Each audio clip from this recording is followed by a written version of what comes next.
이번에는 돈이 흐르는 스토리, 돈맥을 좀 짚어보는 시간입니다. 오늘은 글로벌 주요 국가들이 원전 확대 계획을 밝히고 있어서 눈길을 끌고 있는 원자력 관련 ETF에 대해서 자세히 알아보는 시간 준비했습니다. 2차 전지 테마와 함께 하반기 유망 테마로 꼽히고 있어서 더욱 주목해 볼 만한데요. 한국투자신탁운용 ETF 마케팅부 강재용 부장과 함께 자세히 살펴보겠습니다. 어서 오세요. 네, 안녕하세요. 네, 이번 주에 주목할 만한 ETF 테마 제가 잠시 소개를 먼저 해드렸는데 이 원자력 ETF 어떤 점에서 매력이 있고 이번 주에 왜 더 주목해봐야 할까요? 네, 오늘은 이제 2차 전지 테마와 함께 최근에 하반기 유망 테마로 원자력 쪽이 좀 많이 부각이 되고 있어서 관련된 내용 좀 소개를 해드리려고 하고요. 네. 이제 한국 정부 같은 경우는 작년에 정권 교체가 되고 나서 신규 원전 추진을 좀 공식화한 부분도 있고 또 글로벌 주요 국가들이 원전 확대 계획도 지속적으로 밝히고 있어서 좀 눈길을 끌고 있습니다. 그래서 이러한 원전 산업 자체의 구조적인 성장 가능성이 다시금 좀 높아지고 있어서 관련된 원전 기업들의 실적도 좀 개선된 기대감도 갖고 있어서 저희가 좀 살펴볼 필요가 있는 것 같습니다. 네, 말씀해 주신 대로 한국과 일본, 프랑스, 인도, 영국, 미국, 독일 등이 최근 원전을 확대하겠다는 계획을 발표를 했습니다. 이렇게 원자력 발전과 관련한 글로벌 트렌드가 실제 어떤지 좀 들려주시죠. 네, 최근에 글로벌 에너지 트렌드를 살펴보면 이제 탄소 중립 달성이 가장 중요한 키워드고요. 흔히 이제 넷 제로라고도 하는데 이에 더해서 작년에 발발했던 러시아 우크라이나 전쟁도 사실상 시장에서 에너지 안보의 중요성을 다시 한번 부각시키는 좀 계기로 작용을 했습니다. 네. 국제 에너지 기구인 IEA라는 기구가 있는데 이쪽에서 이제 원자력을 이제 신재생 에너지 발전 로드맵에 필수적인 에너지원으로 포함을 시켜서 원자력 에너지의 중요성을 다시 한번 좀 강조를 한 부분도 있고요. 원자력에 대한 장점을 몇 가지 있는데 먼저 가장 중요한 건 경제성입니다. 다른 에너지원보다 이제 원자력 같은 경우는 비용이 한 5분의 1 정도밖에 안 돼서 저렴하다는 점이 있고요. 네. 그다음에 에너지 효율성이 높다는 점, 마지막으로 탄소 배출량이 낮은 편이어서 친환경적인 성격이 강하다 이런 에너지원 분류가 되고 있습니다. 네. 이런 환경적인 요인에 민감한 유럽 같은 경우는 이 같은 원전의 친환경성을 좀 인정을 해서 친환경 에너지 카테고리에 이 원전을 포함시킬 정도로 굉장히 좀 지금 현재 관심을 받고 있고요. 하지만 원자력 발전의 역사가 최근에는 그렇게 좋진 않았어요. 2011년에 아시겠지만 일본의 후쿠시마 원전 사고가 있었고 그 네. 이후에 원자력 발전소 안전성 이슈가 좀 많이 부각이 됐습니다. 관련된 규제도 좀 강화가 된 측면도 있고요. 하지만 이제 작년부터 이 같은 흐름에 조금 변화가 감지가 됐고요. 글로벌 아까 말씀하셨던 주요 국가들 원자력 발전 확대 정책 같은 경우를 지속적으로 발표를 하고 있어서 전반적인 원전에 대한 수요가 증가 추세로 전환한 그러한 상황이고요.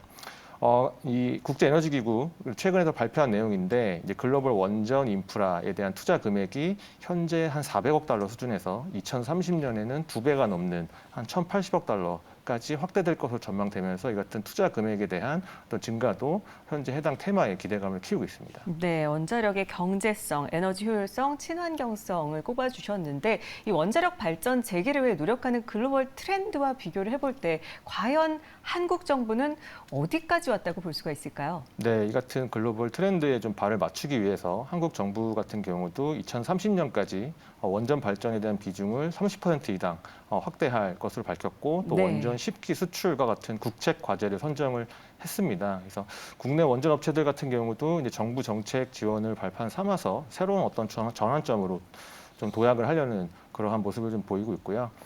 사실 과거에 한국 정부의 성향별로 원전 정책은 다소 좀 다른 모습을 보여와서 시장에 혼선을 준 부분은 있습니다. 네. 하지만 현재 정부 같은 경우는 작년 7월에 탈원전을 폐기를 하고 적극적인 원전 정책 강화에 대한 의지를 좀 드러내면서 시장의 기대감을 좀 키웠고요. 한동안 중단됐던 또 원전 건설에 대한 재개 그리고 이집트 원전 공사 수주 같은 내용들을 시작으로 해서 향후에 이 한국 원전의 이 밸류체인 강화를 좀 시도할 것으로 보입니다. 그리고 네. 이제 올해 발표됐던 제10차 전략 수급 기본 계획이 있는데요. 여기서 원자력과 신재생 발전 시설 설비 용량, 발전량 이런 부분들을 대폭 증가시켜서 향후에 정부의 강한 정책적 지원도 좀 기대가 되는 부분입니다. 네, 그리고 윤석열 대통령의 해외 순방 때마다도 이 원자력 관련해서 주요 네. 국정 과제로 삼지 않았습니까? 이 부분도 얘기를 좀 해주시죠. 네. 최근에 윤석열 대통령이 해외 순방할 때마다 이제 한국의 주요 어떤 투자 테마나 방향성에 대해 얘기를 하는데 최근에 국정 과제로 삼았던 게 이제 방산, 우주항공 그리고 원전 관련 테마를 좀 많이 말씀을 좀 하셨고요. 또 실제로 지난달에 윤 대통령이 폴란드 국빈 방문해서 정상회담을 할 때 이 관련 분야 협력을 확대하기로 논의를 해서 이제 한국과 폴란드 기업들 같은 경우는 이제 원전 관련 양해각서를 체결을 했고요. 여기에 한국의 뭐 두산 에너빌리티 같은 기업들도 포함이 돼서 좀 기대감을 키우고 있습니다. 그렇군요. 이 차세대 원전으로 꼽히는 소형 모듈 원전 SMR은 과연 어디까지 왔을까요? 네, 미국 중심으로 뭐 한국, 프랑스, 중국과 같은 원자력 강국들 같은 경우는 이제 소형 모듈 원전이라고 불리는 SMR이라고 있는데요. 이거에 대한 개발과 상용화 계획을 추진하고 있는데 아직까지 양산까지는 가지 못하는 상황이고요. SMR은 지금 화면에서 보시는 바와 같이 기존의 대형, 굉장히 큰 원전 대비해서 크기가 100분의 1 수준밖에 되지가 않아서 굉장히 좀 작고 사고 발생 가능성도 낮은 편입니다. 안정성도 좀 부각이 되고요. 크기가 작기 때문에 다양한 산업에 적용이 될 수 있다는 장점도 좀 최근에 좀 부각이 되고 있어서 이 SMR에 대해서는 이제 원자력 테마 내에서도 지속적인 관심을 좀 받고 있고요. 또 앞서 말씀드렸듯이 2011년에 일본의 후쿠시마 원전 사고 이후에 이 원자력에 대해서는 안전성이 가장 큰 이슈로 부각이 좀 되고 있습니다. 네. 그래서 이러한 부분에서 SMR이 본격적으로 양산에 성공을 하게 될 경우에는 원전 테마가 본격적으로 좀 더 주목을 받을 것 같고요.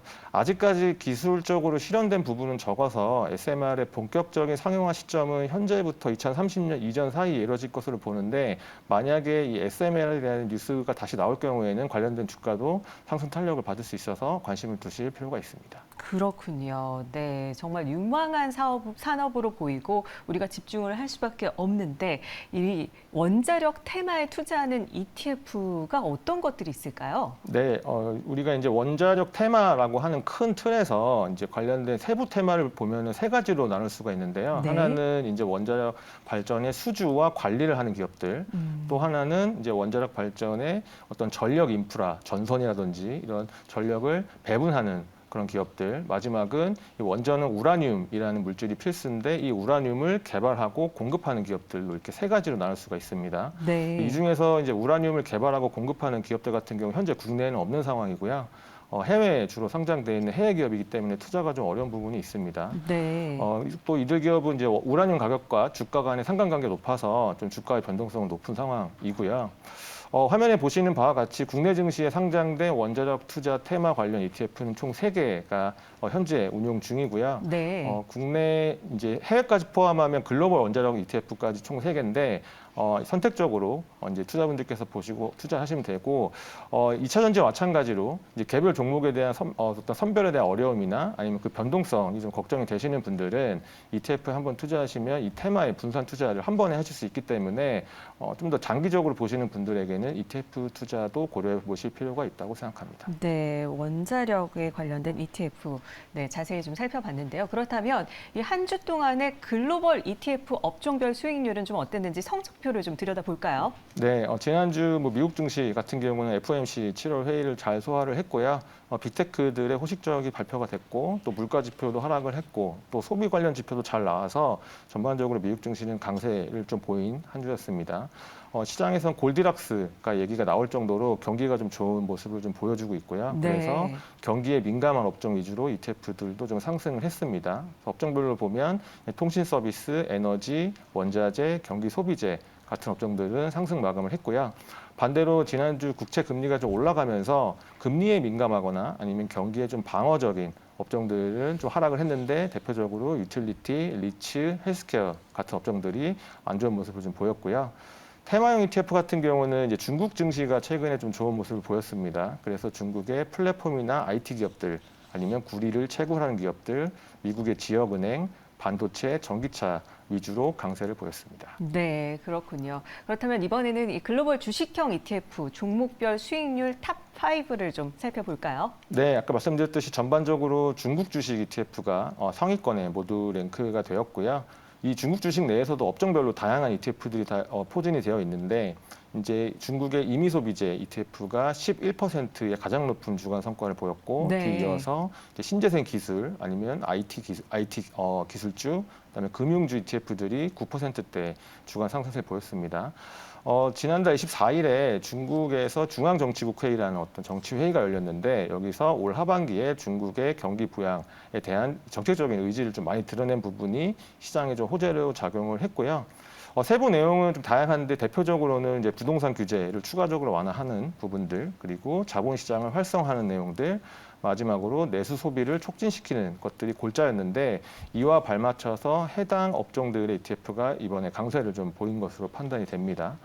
시장에서는 이제 중국 정부의 경기 부양 의지가 생각보다 강하기 때문에 올해 3분기 이후에 중국의 가계와 기업 회복 신호들을 좀 확인하게 될 가능성이 높아서 중국 쪽 이제 상반기는 굉장히 좀 안 좋았는데 하반기에는 중국 증시도 한 번쯤 관심을 두실 필요가 있어 보입니다. 네, 중국 임의 소비재 ETF, 신재생 기술 ETF, 기술주 금융주 ETF의 상승세 볼 수가 있었는데요. 이번에는 그렇다면 글로벌 채권형 ETF 종목별 수익률 탑5 상위 5위는 어떤 것들일까요? 네, 채권형 같은 경우는 이제 지난주 FOMC 금리 인상 전후로 이제 전반적으로 국채 금리가 좀 상승하는 흐름을 보이면서 채권 시장에는 좀 악재로 작용을 했고요. 네. 그 중에서도 이제 직전주에 이어서 좀 좋은 흐름을 보인 게 아시아 채권 ETF가 한 1.8% 상승 흐름을 보였고 또 신흥국 국채 ETF도 한 1.2%대 상승을 하면서 전반적으로 신흥국 쪽이 선진국보다 채권 시장에서는 좀 더 강한 모습을 보였다. 이렇게 말씀드릴 수가 있고요. 하지만 참고하셔야 될 점은 최근에 지난주 FOMC를 기점으로 달러화가 다시 다른 통화 대비해서 강세로 반전을 했습니다. 그렇기 때문에 달러화 말고 다른 국가 통화로 표시된 자산들은 좀 안 좋은 모습을 보였는데 이번에 채권형에서 상위권에 랭크된 아시아나 신흥국 채권 ETF들은 주로 달러화로 표시된 채권에 투자하기 때문에 이 같은 달러화 강세에 대한 어떤 피해를 좀 줄일 수 있었던 부분이 있었습니다. 네. 자, 그리고 그렇다면 국내로 돌아와 보죠. 이 국내 상장 ETF 한 주간 성과 동향은 어땠을까요? 네, 글로벌과 마찬가지로 국내 증시 같은 경우도 중국 증시의 강세를 고스란히 받아서 ETF들도 중국 관련 ETF가 상위권을 대부분 차지를 했습니다. 특히 홍콩 주식에 투자하는데 2배를 추구하는 레버리지 ETF 같은 경우는 지난 한 주간 30%대 높은 상승세를 좀 보였었고요. 네. 성과 하위 5개 ETF가 화면 아래에 준비가 되어 있고요. 이제 반대로 중국 주식이 워낙 좋았기 때문에 중국 증시에 반대로 투자하는 차이나 인버스 ETF들 성과가 가장 좋지가 않았고요. 그리고 지난주에 이제 2차 전지 관련 종목들이 국내에서 좀 조정을 보이면서 2차 전지의 레버리지 ETF도 한 주간 마이너스 11%대의 큰 폭의 약세를 좀 나타냈습니다. 네. 자, 그렇다면 이 국내 ETF 한 주간 그 개인 자금 동향은 어디로 흘러갔는지 우리가 알아야 또 따라가 볼 수 있지 않을까요? 네, 어땠나요? 맞습니다. 일단은 지난주에 2차 전지 관련된 종목들의 큰 폭의 어떤 변동성을 보였음에도 불구하고 개인분들은 이 같은 변동성 장세를 ETF 시장에서는 매수의 기회로 활용을 하셨던 것 같아요. 그래서 2차 전지 소재 관련된 ETF로 한 주간 개인들이 2,500억 원 가까운 굉장히 높은 순매수를 보였습니다. 역시 2차 전지. 네, 그래서 FOMC 금리 인상 이후에 또 금리 고점에 대한 기대감도 있어서 5위권에는 좀 미국의 초장기 국채에 투자하는 ETF로도 순매수가 있어서 주식과 채권에 좀 고르게 순매수를 보였지만 역시나 개인분들의 가장 큰 관심은 2차 전지였다라는 점을 저희가 순매수 동향에서 알 수가 있었고요. 순매도 같은 경우는 이제 코스닥 레버리지에서 800억 정도 순매도가 나와서 코스닥 지수가 하락했음에도 추가적인 조정을 좀 우려하시는 것 같아요. 레버리지 ETF는 팔았기 때문에. 그리고 반대로 코스피 인버스는 또 순매도를 해서 코스피는 상승할 것으로 기대하면서 코스닥은 조정, 코스피는 상승 이렇게 개인분들은 기대를 하신 것 같고 또 차이나 전기차 ETF도 460억 원 정도 순매도를 보여서 최근 성과 부진에 따른 손절 매물로 판단이 됩니다. 네, 오늘 돈이 흐르는 스토리는 한국투자신탁운용 ETF 마케팅부 강재웅 부장과 함께 원자력 테마 ETF에 대해서 집중적으로 살펴봤습니다. 오늘 말씀 고맙습니다. 감사합니다.